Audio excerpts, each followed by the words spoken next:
equipo de Pro Da Vinci hoy con nosotros y además para comentar un artículo que promete. Hashtag Servicio Público, pedir y pagar para vivir. Escrito por Ricardo Barbar, ¿cierto? Es un trabajo de ustedes dos, Luisa, de Ricardo solamente. Es de los Bienvenida. dos. Hola. Sí, lo hicimos en conjunto. En realidad surgió un poco desde una cobertura que hicimos también los dos el año pasado sobre cáncer de mama en Venezuela, y una de las cosas que aprendimos haciendo esa cobertura es que existe este concepto de gasto catastrófico, enfermedades catastróficas, que son aquellas que ponen en riesgo la seguridad financiera de las familias. O sea, son tan costosas por lo largas, por la exigencia porque son crónicas, porque son muy largas, duraderas, y por la exigencia de insumos que tienen, ¿no? Entonces, por ejemplo, cáncer es catastrófico, Alzheimer es catastrófico. Y cuando empezamos a hacer esta cobertura, de la que ya hemos venido a hablar en algunas ocasiones, que se llama la fábula de la salud pública en Venezuela, este concepto del gasto catastrófico, pues lo fuimos como madurando, porque nos dimos cuenta que si bien en todo el mundo es normal que el Alzheimer sea catastrófico, que el cáncer sea catastrófico, la verdad no es normal que cualquier operación o cualquier cosa sea catastrófica. Entonces, decidimos cómo explorar qué tan extendido está el gasto catastrófico en salud para los venezolanos, entendiendo que tenemos un ingreso muy bajo y que, bueno, básicamente tenemos que pagarlo todo cuando vamos a un servicio, a un hospital público, ¿no? Así es. Entonces, de allí fue que surgió la idea. Debería ser gratuito, ¿no? Esa es también el otro principio del trabajo. O sea, la Constitución establece que la salud en Venezuela es gratuita, pública, es de calidad, que no debería discriminar de ninguna manera, pero en la realidad lo que vemos es que, bueno, que depende de la capacidad de pago de las personas. Claro. Y ya una capacidad de pago que además en muchos casos está muy comprometida con pago de los servicios públicos, con pago de la alimentación, con pago del vestido, con pago de una cantidad de cosas que deberían estar cubiertos con mayor facilidad y bueno, resulta que no. Entonces, cuando cualquier enfermedad, así sea una gripe, termina siendo pues un descalabro en el presupuesto de la gente, ¿no? Exactamente. De hecho, por ahí va un poco la cosa, ¿no? O sea, gasto catastrófico en términos de políticas públicas, de acuerdo con la Organización Mundial de la Salud y el Banco Mundial, el gasto catastrófico tiene varias medidas, digamos, pero se establece como la primera tradicional, la medición tradicional es cuando el 40% de los gastos de la capacidad de pago de un hogar, que es el dinero que queda después de los gastos de subsistencia, o sea, después de pagar casa, comida, lo que requieres para sobrevivir, el 40% de lo restante, si eso se gasta en salud, es catastrófico. Sí. Otras medidas, que son las que se han incluido en los informes más recientes del Banco Mundial, de la OMS, marcan el 25% o el 10% de todos los ingresos del hogar. Es decir, si en tu casa se gasta más del 10% o más del 25% en gastos de salud, entonces es un gasto catastrófico. Claro. Y hay una salvedad, que es que en muchos casos, incluso menos de 10% es catastrófico, dependiendo de qué tan deteriorado esté el entorno. Y por otro lado, también está el tema de que, por ejemplo, haya personas que no tengan gasto de salud, pero eso es porque postergan la salud.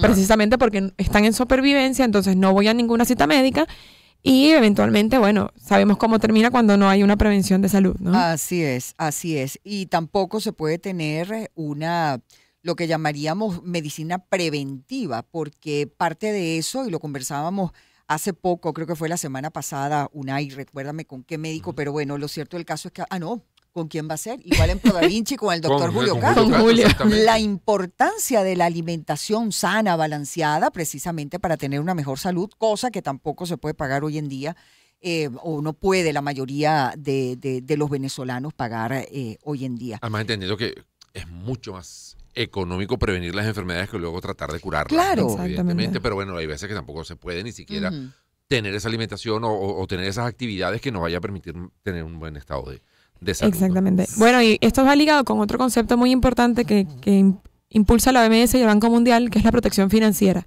que es la idea de que para el 2030, de acuerdo con los objetivos de desarrollo sostenible de la ONU, la idea es que nadie tenga que pagar para recibir atención médica, o que esos pagos no los pongan en una situación de deterioro financiero o de vulnerabilidad económica.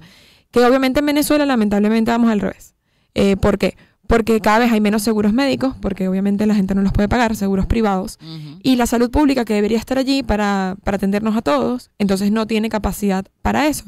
Entonces vemos lo que es muy común y es como la base del reporteo de este trabajo, que son las listas de insumos que le solicitan a los pacientes o a los familiares para poder atenderse, para poder operarse, para poder recibir algún tipo de procedimiento médico, ya sea planificado o emergencia. Entonces nosotros reunimos 7 testimonios de cirugías planificadas, de cirugías o atención de emergencia, de personas con muy bajos ingresos, de personas con ingresos intermedios que serían respetables para el entorno en el que vivimos actualmente, un poco para demostrar que en todos los casos termina siendo un gasto catastrófico. Obviamente en todos estos casos que nosotros evaluamos, ¿no? Habrá muchos más, no es una muestra representativa, pero en términos de anécdota sí encontramos que incluso la persona que gana más dinero no tenía suficiente, o sea, se le fue más del gasto que debería dedicar en salud. Claro, claro. Y se vuelven unas cifras absurdas cuando lo pones lo comparas con lo que debería ser. De paso, lo que cuesta hoy en día tener un seguro de salud, lo que cuesta, son cobrados en dólares. Bueno, prácticamente nadie puede pagarlos. Ahora, fíjate, Luisa, no es solamente la angustia de que te den la muy mala noticia de una enfermedad, por ejemplo, un cáncer, sino la angustia de cómo van a ser las personas para pagar ese tratamiento, para hacerle frente a esa enfermedad que uno no sabe además por cuánto tiempo se puede prolongar. Exactamente. ¿En un hospital público lo están tratando en este momento o, a juro, hay que ir a un centro asistencial privado? Bueno, en el caso del cáncer sí hay algunos hospitales públicos, pocos, que tienen tratamiento, y el problema también son los tiempos de espera, ¿no? Claro. Que esa es otra de las cosas que contemplamos en este trabajo. O sea, al entrevistar a todos los pacientes, los casos que vimos, una de las cosas que nos comentaban era el tiempo de espera. O sea, que tú tengas que esperar 6 meses para una operación de próstata. No, y incluso una próstata normal, cáncer, una próstata agrandada que no tiene ningún tipo de cáncer, pero que podría ser un riesgo, 6, 8 meses, un año, para poder atenderse. Entonces, lo que cuesta la salud pública en Venezuela, aparte de lo que hay que pagar literalmente del bolsillo para comprar insumos, gasas, las hojas blancas para escribir la historia, la carpetica, los guantes para que te puedan atender, para cambiarte la sonda que te van a poner. Aparte de pagar todo eso, se paga también en retardos, se paga también con estándares más bajos de atención, porque como no hay capacidad de atender bien, entonces tu riesgo de salud aumenta por el retraso y porque además no hay para hacerte el mejor tratamiento posible, sino lo que se pueda, ¿no? Claro. O lo que alcance. Y en muchos casos hay que combinar, terrible, pero que a lo mejor la atención te la dan aquí en un hospital en Caracas, pero si tú vives en, no sé, en Higuerote, te tienes que buscar la manera de cómo quedarte aquí esos días, porque no puedes estar yendo y viniendo, digamos, y son poblaciones a lo mejor dentro del mismo estado Miranda.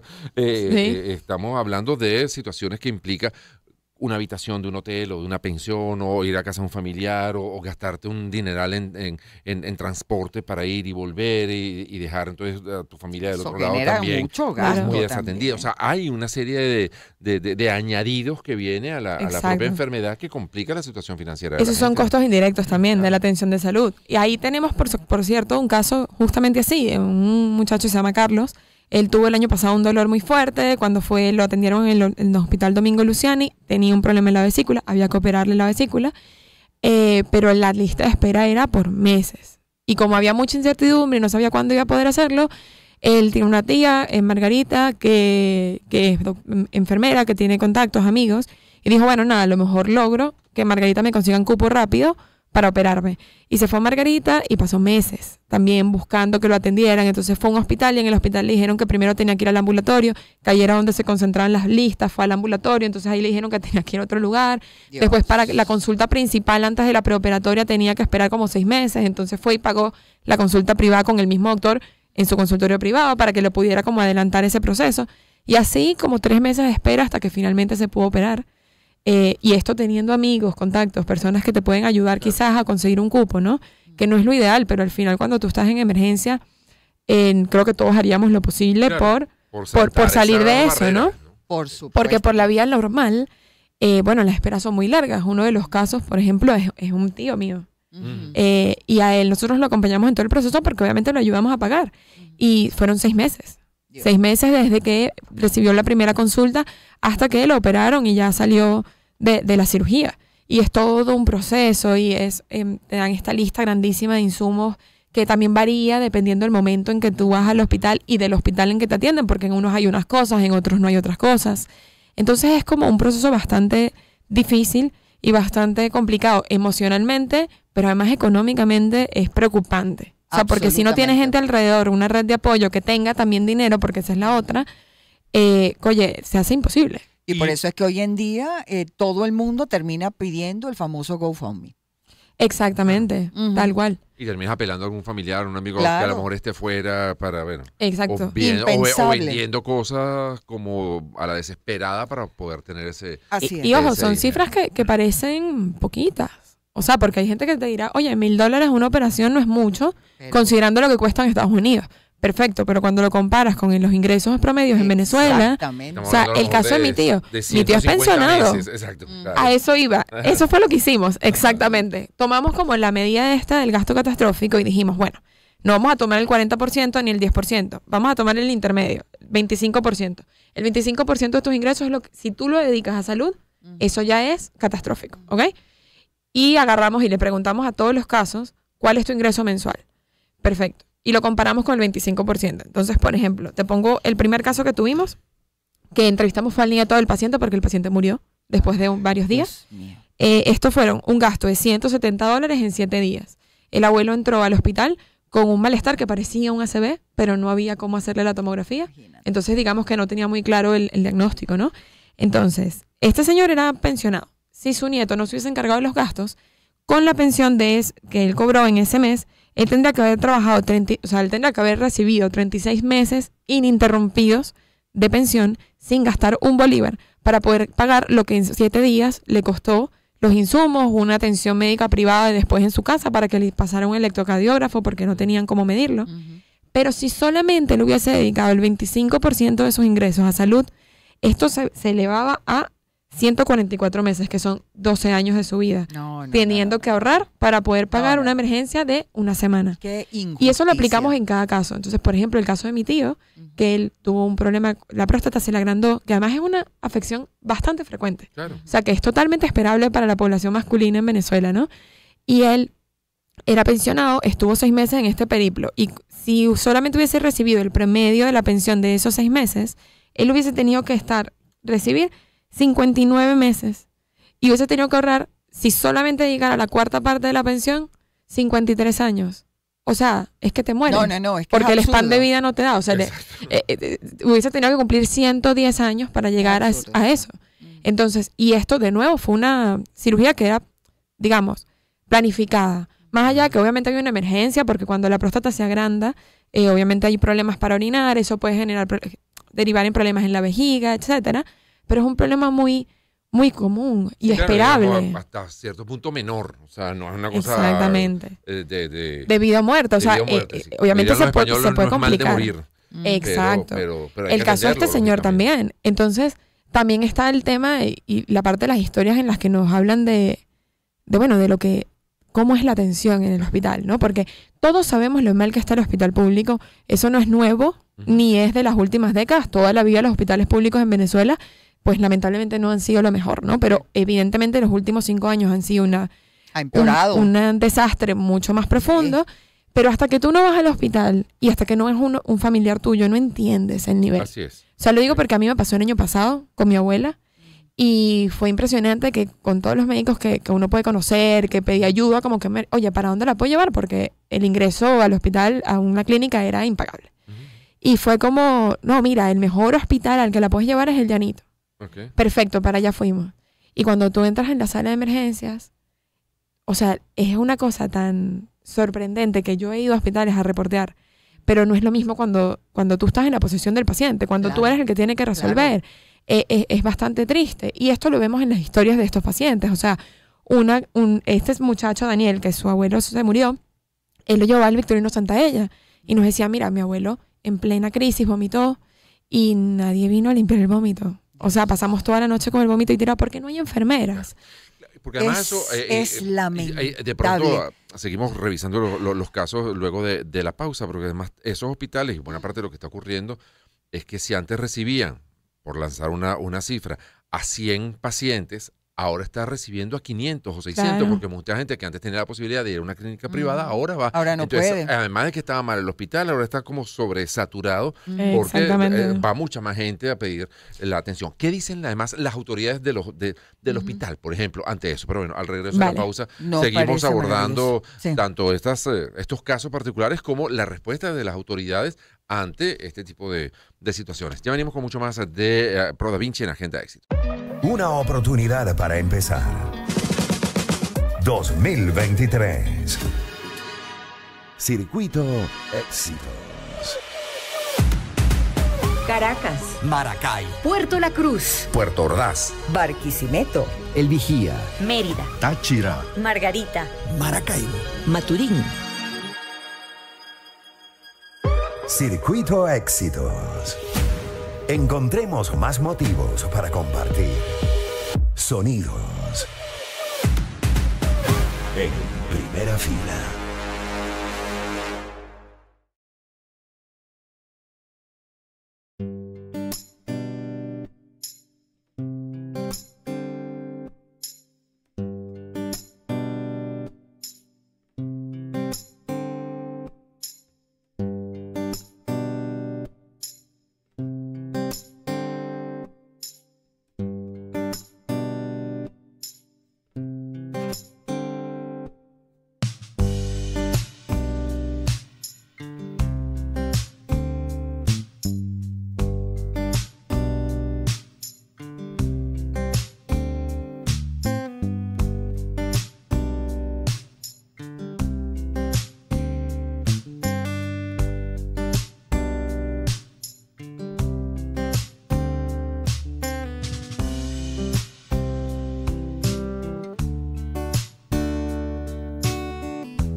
Una oportunidad para empezar.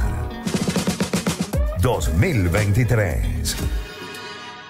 Circuito Éxitos. Caracas, Maracay, Puerto La Cruz, Puerto Ordaz, Barquisimeto, El Vigía, Mérida, Táchira, Margarita, Maracaibo, Maturín. Circuito Éxitos. Encontremos. En Laboratorio Clínico Examina estamos comprometidos en ofrecer a nuestros pacientes y también a la comunidad médica exámenes de laboratorio con impacto clínico que permita a los especialistas la toma de decisiones rápidas. Es por ello que en Examina hemos incorporado nuevas pruebas y tecnología de punta para el diagnóstico rápido y seguro de las enfermedades infecciosas. Comunícate con nosotros y conoce las ventajas de las pruebas FilmArray para el diagnóstico sindrómico de infecciones respiratorias, gastrointestinales, meningitis y sepsis. Puedes ir a cualquiera de nuestras sedes, puede ser en Quinta Crespo, al lado de Laboratorios Vargas, en La Trinidad, en el tercer piso del edificio de oficinas del Centro Comercial Expreso Baruta, y en La Castellana, en las instalaciones del DICI, el Diagnóstico Integral San Ignacio, piso 3 de la Torre Kepler del Centro Comercial San Ignacio. Encuéntranos en Instagram como @laboratorioexamina y nuestra página web es examina.com.be. Laboratorio Clínico Examina. Atento a tus resultados. Bueno, y si buscas un snack cargado de sabor, saludable y que puedas comer a cualquier hora, solito o acompañado, Belvita Honey y Belvita Crackers son para ti. Tómate tu momento Belvita y disfruta sin remordimientos ni culpas. Síguenos en @belvita_be y descubre todo lo que te ofrecemos. Tómate tu momento Belvita. Piensa, lee y escucha. Sonidos que se leen. Pro Da Vinci. En Agenda Éxitos. Luisa Salomón y Ricardo Barbar, ambos periodistas del equipo de Pro Da Vinci, tienen un magnífico trabajo en este momento en el portal de Pro Da Vinci. Está titulado Servicio Público, Pedir y Pagar para Vivir.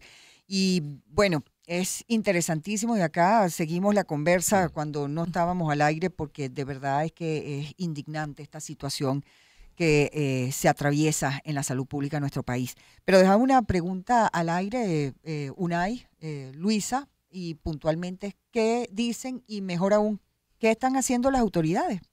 Bueno, nosotros no sé si recuerdan, pero el año pasado, desde las autoridades, se prohibió pedir insumos médicos en los hospitales.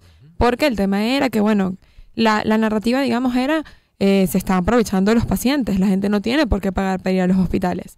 ¿Y qué ocurrió? Que entonces los médicos estaban atados de manos, no podían trabajar. Como para nosotros era muy importante no solo mostrar la parte de los pacientes y los familiares, sino también de cómo lo padecen los trabajadores sanitarios, porque de repente malos médicos te puedes conseguir en cualquier lugar. Pero lo cierto es que estar bajo ese entorno y esas dificultades es complejo. Especialmente cuando el riesgo de salud que sufre el paciente lo sufre el trabajador sanitario mucho más, porque está allí todo el tiempo y tampoco tiene insumos para él mismo, ¿no? Entonces entrevistamos a un enfermero y a un médico. El médico es el doctor Gustavo Villasmil. Y el enfermero nos pidió anonimato. Eso es algo que también nos llamó mucho la atención. Varios de los pacientes que entrevistamos y, este enfermero que entrevistamos, nos pidieron anonimato, nos pidieron que no dijéramos muchas cosas de su caso, muchos detalles, porque les da miedo. Les da miedo perder el empleo, les da miedo que les dejen de atender en el hospital, les da miedo que de alguna manera esto influya en que pierdan la posibilidad de acceder a ciertos servicios. Y esto es algo que también es muy importante, ¿no? El miedo que en el que vive el sistema de salud en Venezuela. ¿Y qué nos dijeron entonces? Voy a referirme al doctor Villasmil porque creo que fue muy completo su testimonio. O sea, él me hablaba de, primero, el tema de que esto no es nuevo, que ellos lo han vivido mucho tiempo, que por muchos años quienes han trabajado en los hospitales públicos, él es especialista en el Universitario de Caracas, pues siempre han sabido que nunca había los recursos suficientes, pero que obviamente eso ha empeorado. Y él me dijo algo que a mí me marcó muchísimo, que fue como, nosotros tenemos que vivir siempre envueltos en la vergüenza de no poder atender a la gente y de no poder hacer lo que uno sabe que se puede hacer, pero que no tenemos cómo hacerlo. Y es duro darle la cara a los pacientes y a sus familias y decirles, mira, no podemos hacer esto, necesito que reúnas el dinero para poder comprar la cuestión que necesito para atenderte. Él es internista y les llegan personas jóvenes que no están tomando el antihipertensivo con un ACV, por ejemplo. Cosas totalmente prevenibles, pero que no pueden pagar ciertos medicamentos. Entonces, es como una presión muy grande. El doctor Villasmil es católico, es muy creyente además. Y él me dice como, mira, yo trato de esperar en el futuro que a mí me juzguen, no por lo que no pude dar, sino por todos los esfuerzos que hice para darlos, porque al final es una lucha constante que él me dijo, mira, yo lo veo como una cruz. Esa es la cruz que a mí me tocó cargar y yo la cargo, porque a mí me gusta trabajar en el sistema público, porque yo no me quiero ir de apoyar en el sistema público, pero es realmente difícil. Y en el otro testimonio nos comentan, bueno, mira, aquí llegan personas que se infectan y tenemos que hacer, por ejemplo, amputaciones, porque ahí no hay los antibióticos para atender ciertas cosas. Entonces, en casos, incluso enfermedades que se adquieren en el propio hospital. Exactamente, muchas veces no pueden esterilizar totalmente bien los insumos. Entonces es una situación de deterioro que afecta a todos los involucrados y que además, por supuesto, es uno de los motivos por el cual hay tanta fuga de talentos en el sistema de salud. O sea, ¿a quién se le puede exigir trabajar bajo esas condiciones, no? Y esto obviamente hace lo que hablábamos. Entonces no hay suficientes enfermeras, no hay suficientes médicos. A veces tienes que hacer un periplo por 4 o 5 hospitales para que alguien te diga, mira, sí, ven, te vamos a atender. O cosas como que, por ejemplo, tú llegues con un ACV y no tengan cómo atenderte, una tomografía de emergencia, o que no tengas un electrocardiógrafo para una persona que llega con síntomas claros de infarto. No, y ese tipo de patologías cosas que son se graves. atienden a tiempo. Exactamente. Son curables. Entonces... Y desde la dirección del hospital o desde el ministerio, más allá de prohibir que se pida, pero eso no hace que las cosas aparezcan, ¿no? Yo creo que, bueno, la realidad es que el hospital será distinto, pero con muchos médicos que Ricardo y yo hemos tenido la oportunidad de hablar en estos años cubriendo salud, la mayoría nos dicen lo mismo. Mira, a nosotros una vez nos dijeron, no teníamos quirófano disponible. Entonces, el paciente llegó furioso a mi consultorio a decirme que a mí me dijo el director del hospital que sí me iban a operar, que claro que sí había quirófano. Y era mentira, no había quirófano. Entonces los doctores muchas veces están como para dar el baño de realidad y enfrentar estas quejas, aunque no depende necesariamente de ellos la solución. Obviamente cada hospital es distinto, pero realmente pasa mucho que las autoridades de los hospitales tampoco contribuyen. ¿Y esta situación es igual en Caracas que en el resto del país? ¿O a medida que te alejas de la capital se pone más compleja todavía la cosa? Sí, además que recordemos que Caracas tiene una ventaja, entre comillas, es que si bien los hospitales están deteriorados, tenemos muchos hospitales grandes. Nosotros tenemos el Vargas, y tenemos el Luciani, y el Universitario, y el Pérez Carreño, y está el Pérez de León aquí en Petare, y tienes el Ídice. O sea, tienes hospitales grandes, relativamente más, con más insumos, ¿no? Pero cuando ves, por ejemplo, la encuesta nacional de hospitales, te das cuenta que los hospitales que están en las regiones, pues tienen muchos menos insumos, tienen más abastecimiento y las opciones de atención son mucho menores. Claro. O sea, hay zonas de Caracas, de Venezuela, que no tienen tantos hospitales como Caracas. Entonces no tienes tantas opciones. Y eso es otra dificultad, ¿no? La distancia geográfica y el problema de la gasolina, y entonces tienes que pagar transporte. Entonces se van sumando y apilando los gastos y es como una situación como el perro que se muerde la cola. O sea, no terminas de resolverlo nunca. Así es. Es muy complejo. Bueno, y los invitamos a que revisen este trabajo. Entonces, servicio público, pedir y pagar para vivir. Además, presentado de una manera magistral, incluso con los récipes, con las historias médicas, con los memorandos, con la información que es desde el ministerio, etcétera, que están allí y muy bien montado, muy bien presentado y con una información, bueno, lamentable, pero que hay que conocer en detalle para saber un poquito más de lo que está ocurriendo en nuestro país. Gracias, Luisa. Gracias a ustedes. Abrazos a Ricardo también. 12:59 del mediodía. Nos vamos.